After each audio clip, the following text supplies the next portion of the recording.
Hello friends, welcome back to my channel. মই হৰি চেত্ৰী আজি এটা অতি গুৰুত্বপূৰ্ণ ভিডিঅ' লৈ আপোনালোকৰ মাজত উপস্থিত হৈছেহি। এই ভিডিঅ'টো আচলতে এখন ৰিক্ৰুটমেণ্ট বোৰ্ডে Assam state level recruitment commission for class 4 post Assam administrative staff college Jawaharnagar Khanapara Guwahati তাৰ পৰা পাব্লিছ কৰিছে। আচলতে ইয়াত যিসকল কেণ্ডিডেটে SLRC এক্সামিনেশ্যন দিছিলে, তাৰ মানে ষ্টেট লেভেল ৰিক্ৰুটমেণ্ট কমিশ্যনৰ ফালৰ পৰা যিটো এক্সাম পতা হৈছিলে সেইটো দিয়া হৈছিলে, তেওঁলোকৰ কাৰণে এটা গুৰুত্বপূৰ্ণ জাননী আহি পৰিছে। গ্ৰেড 4 পোষ্টৰ যিসকলে ৰিটেনত কোৱালিফাই কৰিছিলে তেওঁলোকে অহা 9 জুনৰ পৰা আমাৰ www.sevaonline.org ৱেবছাইটৰ পৰা এডমিট কাৰ্ড ডাউনলোড কৰিব পাৰিব, যাৰ সহায়ত তেওঁলোকে ইণ্টাৰভিউত বা ভাইভাত দিব লাগিব। ইয়াত লিখা আছে the interview along with document submission is schedule to commence from 17/6/2023। তাৰ মানে 9 জুনৰ পৰা এডমিট ডাউনলোড কৰিব আৰু 17 জুনত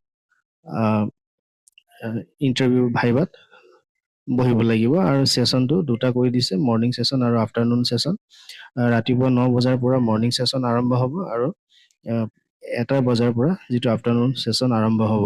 গতিকে দুটা ছেশ্যনত আপোনালোকৰ ইণ্টাৰভিউ হ'ব আৰু ডেট হৈছে 17 জুন 2025 আৰু 9 জুনৰ পৰা এডমিট কাৰ্ড আপোনালোকে ডাউনলোড কৰিব পাৰিব www.sevaonline.org ৱেবছাইটৰ পৰা। The interview along with document submission is scheduled to commence 17/6/2025 in 2 sessions, morning and afternoon. The candidate will have to bring the following documents in original and one set of self-attested photocopies. তাৰ মানে candidate সকলে যিখিনি তলত দিয়া document সেইটো original লৈ যাব লাগিব আৰু তাৰে প্ৰত্যেকৰে জেৰক্স কৰি সেলফ এটেচ কৰি এটা সেট লৈ যাব দিছে। ওৱান সেট বুলি কৈছে, এটা সেট লৈ গ'লে হ'ল। অৰিজিনেলো লৈ যাব লাগিব আৰু তাৰ ডুপ্লিকেট জেৰক্স কৰি সেলফ এটেচ কৰি মেলি ধুনীয়াকে চিজিল কৰি আপোনালোকে ইয়াত যেনেকে দি আছে সেনেকে চিজিল কৰি ল'ব, তেতিয়া সুবিধা হ'ব। 1 নম্বৰত দিছে এডমিট কাৰ্ড অফ ইণ্টাৰভিউ, যিটো আপোনালোকে ASSEB ৱেবছাইটৰ পৰা যিটো আপোনালোকে এডমিট কাৰ্ড ডাউনলোড কৰিব সেইটোতো লৈ যাবই লাগিব। 2 নম্বৰ এমপ্লয়মেণ্ট এক্সচেঞ্জ ৰেজিষ্ট্ৰেশ্যন চাৰ্টিফিকেট বা কাৰ্ড, এমপ্লয়মেণ্ট এক্সচেঞ্জ কাৰ্ডখন লাগিব। 3 নম্বৰত age proof admit card of HSLC exam or birth certificate, জন্ম প্ৰমাণ পত্ৰ নাইবা এডমিট কাৰ্ড, মেট্ৰিকৰ এডমিট কাৰ্ড লৈ গ'লে হ'ল বয়সৰ প্ৰমাণৰ কাৰণে। 4 নম্বৰত কৈছে marksheet and pass certificate of read up to class 8, মানে অষ্টম শ্ৰেণীলৈকে যিসকলে অধ্যয়ন কৰিছে তেওঁলোকে অষ্টম শ্ৰেণীলৈকে অধ্যয়ন কৰা চাৰ্টিফিকেট এখন লৈ যাব লাগিব। HSLC তাৰ মানে মেট্ৰিক আৰু হাই ছেকেণ্ডেৰী যদি কোনোবাই পাছ কৰিছে তাৰ চাৰ্টিফিকেট আৰু মাৰ্কশ্বিট লৈ যাব লাগিব। নাইবা ITI pass candidate in the trade of wireman, electrician, fitter, welder, electronics, mechanic and machinist, এইখিনি চাৰ্টিফিকেট লৈ যাব লাগিব। উইচ এভাৰ ইজ এপ্লিকেবল বুলি কৈছে, যদি সেইটো প্ৰযোজ্য হয় লৈ যাব লাগিব।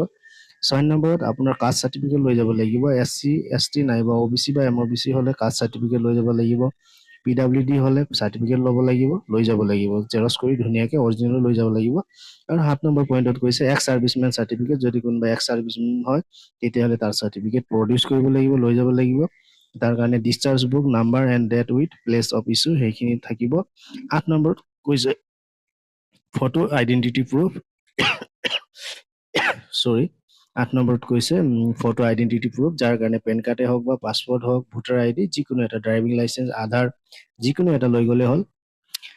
এডিশ্যনেলি 2 copies of undertaking and self declaration, আপোনালোকে তাৰ লগতে ইয়াৰ অতিৰিক্তভাৱে সেইটোতো লাগিবই, কিন্তু ইয়াৰ ওপৰঞ্চি 2 copy of undertaking and self declaration, undertaking আৰু সেল্ফ ডিক্লেৰেশ্যনৰ 2টা কপি লৈ যাব লাগিব, যিটো আপোনালোকে ক'ত পাব?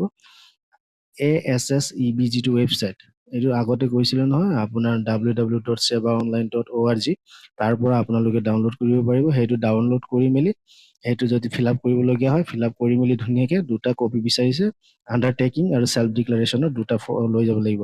Format of which may be download from the website ASSEB www.sevaonline.org sevaonline.org সেইটো ৱেবছাইটৰ পৰা আপোনালোকে ডাউনলোড কৰিব and 2 copies of self attested passport size photograph লগতে 2টা কপি পাছপোৰ্ট সাইজৰ যিটো পাছপোৰ্ট সাইজৰ ফটোগ্ৰাফ থাকে সেইটো লৈ যাব লাগিব তাতো আপোনালোকে সাইন কৰিব লাগিব সাইন কৰি মেলি লৈ যাব লাগিব at the time of interview and document submission without fail তাৰ মানে ইন্টাৰভিউ সময়ত সেইখিনি লৈ যাব লাগিব গতিকে আপোনালোকে ধুনীয়াকৈ ইয়াত যেনেকৈ চিৰিয়েল নম্বৰ দি আছে তেনেকৈ চিজিল কৰি মেলি এটা সেট অৰিজিনেলটো লাগিবই আৰু লগতে এটা সেট জেৰক্স কপি লাগিব তাৰ ওপৰঞ্চি আণ্ডাৰটেকিং আৰু সেল্ফ ডিক্লাৰেশ্যন লাগিব গতিকে ভিডিঅ'টো আজি ইমানেই লগতে ইয়াত টেকনিকেল এছিষ্টেঞ্চ কিবা নম্বৰ দিছে হেল্পৰ কাৰণে কিবা অসুবিধা হয় তেতিয়াহ'লে আপোনালোকে 9582 390056 নম্বৰত ফোন কৰি ল'ব যদি কিবা সমস্যা হয় সুধিব পাৰিব আৰু সেই নম্বৰটো কেতিয়ালৈকে উপলব্ধ হ'ব ৰাতিপুৱা 10টাৰ পৰা আবেলি আপোনাৰ